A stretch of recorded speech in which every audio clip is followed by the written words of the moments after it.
Ето как си направих двигател за помпата, за двигател за лодчицата.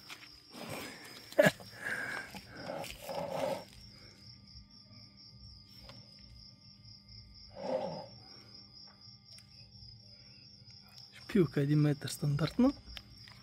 Тук отгоре още 30-40 санти, не знам колко е. Ето. Винтоверта. Едно руско моторче. Изгоря от зайците, където дърпа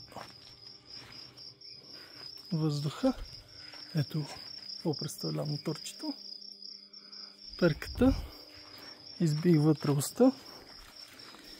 Сложих шпилка, гайка контра, отвътре 2 гайки за контра. Тук я удължих за всеки случай. По-хубаво по-дълго, отколкото по-късно. И сега трябва да измисля как да го захвана за дъската на лодката. И лека по лека няма се състезаваме. Важното е да по-малко я гребем. Ето.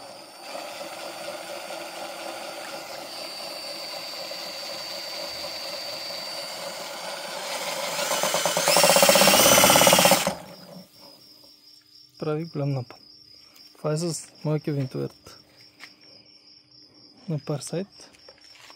Малко ти стара. Ами, да го пробвах с девалта. Не остана вода. Да се вижда до къде е водата. Та така. От нищо нещо. Затова на село не обичаме да изсвърляме много буклук. Е буклука злато, бе. Та и така. И ограда от палета. Това се прави. Бедняшка работа.